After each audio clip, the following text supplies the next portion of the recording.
CNN's Brian Stelter did a segment where he pretty clearly advocates for censorship while pretending he's not advocating for censorship.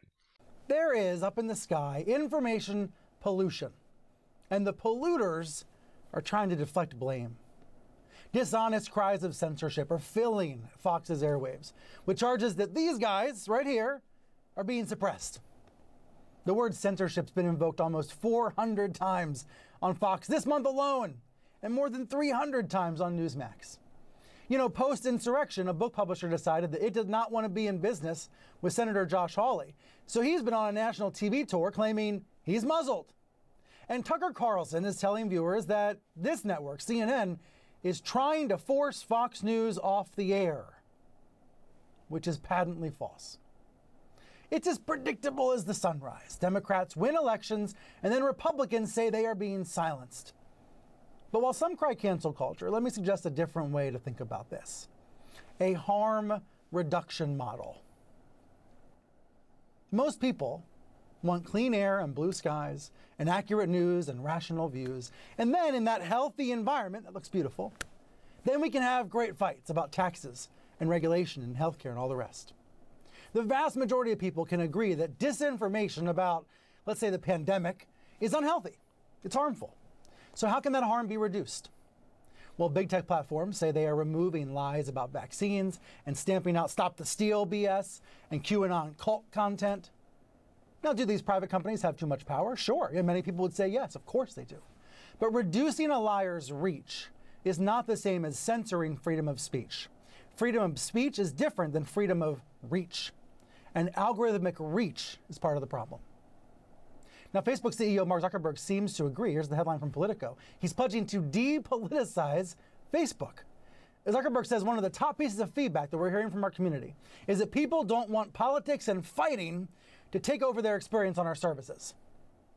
Well, he's several years too late, but that is a real issue. And he wants to now try to clean up Facebook. But this is bigger than Facebook. This harm happens all over the place. In the words of a recently fired Fox News editor, news consumers are both overfed and malnourished at the same time, gorging on empty informational calories, indulging their sugar fixes of self-affirming half-truths and even outright lies. It's impossible to make all those lies go away, but they can be reduced. All right? Harm reduction. But instead we get this over on Newsmax. Look at this. Biden's plan to destroy America. It looks like some crazy comic book movie or something, or some action hero movie. That's what we get on Newsmax. Here's what we get on Fox. Tucker Carlson declaring that unity for Dems means locking up their opponents and, quote, you can now be arrested for saying the wrong thing. What? And the government is at war with its own people. What? This apocalyptic stuff is day in, day out on these channels. It is part of a radicalization pipeline that pits neighbors against neighbor and lets fear overpower courage. And it poisons American politics. To borrow the pollution metaphor again, the people who live closest to the factory, who ingest most of the pollution, they get the sickest. But everyone is affected by this toxic information world.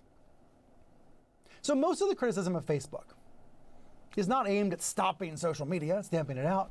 It's about making the platform actually more social, helping friendships, not ruining them. And most of the criticism of Fox News is not aimed at shutting it down, which will never happen anyway. It's about making Fox better, putting the news back in Fox News. They keep going the other way. If Fox is going to keep transitioning into the 24/7 Tucker channel, then maybe it belongs next to Sci-Fi on your channel lineup, not MSNBC. These need to be nuanced conversations, not edicts, not orders. This is complicated, but harm reduction is possible. Harm reduction is possible by adding more news and less opinion to the content. Harm reduction is possible by pushing some of the QAnon craziness out of your newsfeed on Facebook. This is not ultimately about freedom of speech. It's about freedom of reach. So what exactly are you advocating for? Give your concrete solutions. What do you actually want to do? I don't care at all about your, fucking soliloquy and monologue on what you think is going on in the country. I have thoughts, people. I have thoughts. I don't care about your fucking thoughts. What do you want to do? What are your actual policy solutions? What would you do differently? What would you change? And the fact of the matter is, he wants to do censorship under another name. He wants to do censorship while weaselly pretending he's not in favor of censorship. But everything he advocates for there points in the direction of censorship. So let me give you some quotes. He wants a, quote, harm reduction model. Quote, disinformation is unhealthy and harmful. We all agree disinformation is unhealthy and harmful. The question is, what counts as disinformation? Because there's disagreement on that among even the most intelligent people in the world. And what exactly do you do to, quote, reduce harm? And then he brings up, hey, listen, they've banned some QAnon stuff and some Stop the Steal stuff. And he implies heavily that he supports that. Okay, but then you have to admit that it is about freedom of speech. It's not just about freedom of reach, whatever goofy nonsense that is. It is about freedom of speech, because if you support them banning QAnon stuff and banning Stop the Steal stuff, by definition, that is censorship. Now, you can argue, I think it's good. I think that the censorship is good, but you don't get to not call it censorship. It is censorship. So he wants to have his cake and eat it too by pretending like he doesn't support censorship while advocating for what is effectively censorship. No. You have to be intellectually honest about what you're calling for. And if you're in favor of banning Stop the Steal stuff and you're in favor of banning QAnon stuff, you have to say it. You have to own that. You have to own that that is your position. But they can't own that position because they know once they own that position, there's no actual argument that would make sense, because anything that applies to QAnon stuff and Stop the Steal stuff, you could easily say it applies to JFK stuff or 9/11 conspiracy stuff or anything that's outside of the realm of conventional wisdom discourse. You could just say it's all conspiracy. So I hate that line. It's not about freedom of speech. It's about freedom of reach. Apparently, according to case law in the U.S., that's not true at all. It is about freedom of speech. And the funny thing is, so I think underlying this conversation is the algorithms, and they feel like, oh, right-wing disinformation is being pumped out there by the algorithm, and that needs to change. Guys, the fact of the matter is, and I know this because of YouTube, you know who's favored the most by the algorithm here? CNN. CNN, you go back not even that long ago, you go back 5 years ago, and CNN videos were beyond pathetic. They would post a video. This is CNN, it's supposed to be the number1 news network in the country, and maybe even the world. They'd post a video and get like 700 views. Not that long ago. Then what happened? After a while, we had the adpocalypse controversy where like some Nestle ad or some shit ran on a Nazi channel. And so there was an overreaction where all of news and politics was defunded overnight. Our revenue went down to $0.00. We were totally defunded overnight. And so what YouTube did is they overreacted, and they came up with this system where not only are they going to crack down on genuinely extremist content and make sure ads don't run there, they crack down on everybody, and then when they develop new rules, they don't admit this part publicly, but I think there's like a tiered system, because now even things that are considered borderline content are treated differently than favored status. And so if you're one of the big corporate networks, you are the go-to. You're given favored status on YouTube for news and politics, because they think like, oh, we need to make sure misinformation isn't spreading, and we need to have fact-checking, so that's why we always divert to CNN, MSNBC, Fox News, the nightly news like CBS, ABC, and those outlets. So what happens is, and you'll notice this if you're big on YouTube, very often, those are the things that are recommended. These are the things that when it's on autoplay, it goes back to that.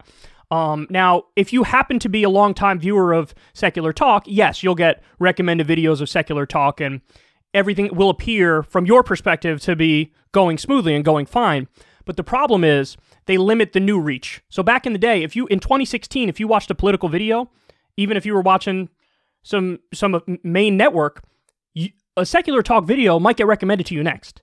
And so new people would come across our content.